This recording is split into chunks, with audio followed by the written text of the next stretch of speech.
1930s could unblushingly produce those marching songs for O'Duffy's Blue Shirts, really a rather unpleasant rant, alongside some of the greatest of the late poems, where the rant is understood as part of the dramatic voice, and where the almost the grotesquerie. Do you remember the opening lines of the poem that grew out of Yeats's dislike of the statue of Cuchulainn in the post office? That strange way he brings this mundane word post office. Yes. What moved through the post office. Yes. Where the grotesquerie of that phrase, of course, makes tremendous sense only if you know of the fact that the post office was the beleaguered headquarters of the Republicans in 1916, and that it was chosen as a site for this memorial statue to the rising, the Cuchulainn statue, which Yeats has very mixed feelings about. Where am I? How have I got to this point? A statue's there, he says, at one point, to mark the place. By Oliver Shepherd, done. Yes. But there's a payoff. Yes. So ends the tale. Yes. The harlot sang to the beggar man. Yes, yes. The tremendous use of refrain there, and the appalling use of refrain in the marching songs. Yes. Yeats is a master of refrain, I think, in many ways. But yes, how early did that begin? Pretty early, didn't it? Well, repetitions begin pretty early. I'm not quite sure whether that captures what's going on later on in the 30s. No. Daybreak and a Candle End, for example, is almost an anti-balladic feature, if you see what I mean. And yet, in a strange way, the most memorable poetic event in that particular poem. Yes. I threatened earlier on that we might look at a couple of poems, which we shall. And because what I want to do is to focus on what has, I suppose, become a locus classicus for Yeats under revision, which is the revision of his short poem, The Sorrow of Love, which exists in many more states than the two I have put there. But those are the two long-running states of that poem. And if time permits afterwards, I think I want to refer back to Adam's Curse. But The Sorrow of Love couldn't, in a way, have begun more personally as a piece of writing. That's to say, it's the first evidence we have of this poem is in a vellum-bound manuscript book presented to Maud Gonne herself, with the wonderful title given to it by Yeats of The Flame of the Spirit. It's one of a dozen or so lyrics there. And there are a few differences, but that's where it starts.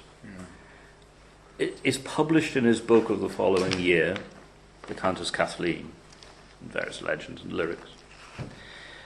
And there are tinkerings, small tinkerings with it, in 1899 again.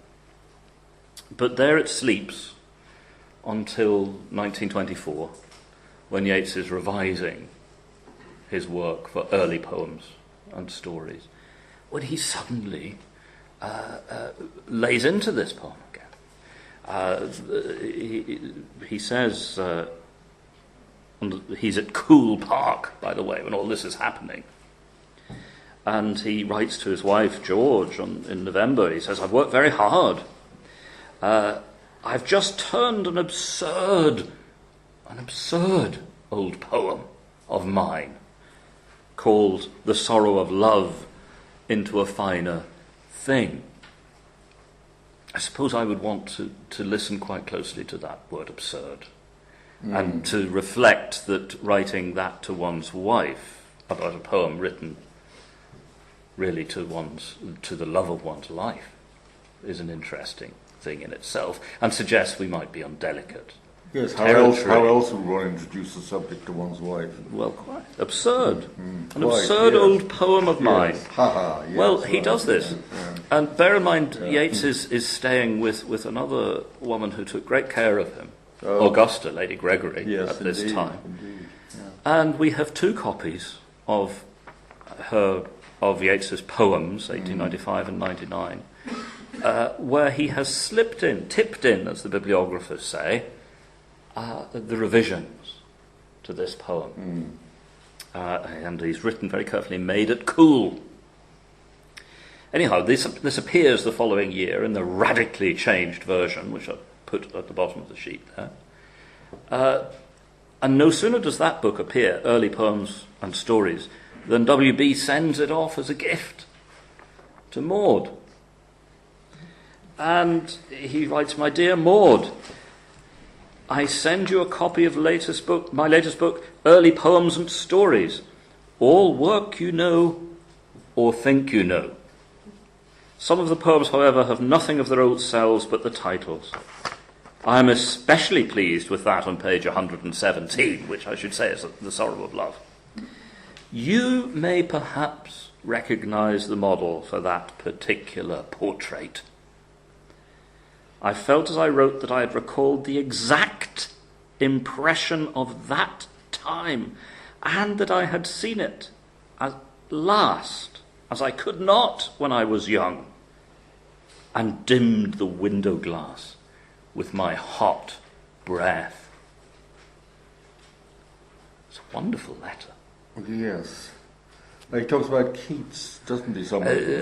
I see a schoolboy when I think of him with face and nose as it pressed to a sweet shop window. He'd written that sometime earlier. Yeah. Dimmed the window glass with my hot breath. Yet the implication seems to be, and this I find problematic, that Yeats is now writing the poem which is truer to that moment of frustrated love in his youth than the 1891 thing itself. Difficult to say. Very difficult to say. And I have to say that in the rewritten version of 1925, as I look at it, I think introduces what is for me a characteristic weakness of the later Yeats. That is the use of the word "that." He does it in that beautiful lullaby. To that great Paris when he found, I can't quote anymore, but you know the poem I'm referring to. Or mock Emmet, mock Parnell, all that renown that fell. That renown. And I think, am I right? You're the expert on this. I believe that Yeats fiddled with that great. Didn't he change it to mighty at one point? To mighty Paris? Yes, I believe so. As though he himself recognised that he was far too fond of the demonstrative that, which implies, of course, a degree of impact, of sensuous impact, which is no more than an implication. It's vulnerable, isn't it, to a kind of mistaking in the reader. Or a line like "all that lamentation of the leaves" is vulnerable to the retort, "Oh, that lamentation." Not the other. Not the other lamentation. Not last week's lamentation. This is a stylistic point, if you will, but it's important. Well, stylistic points are always more than stylistic points. Indeed. In Yeats,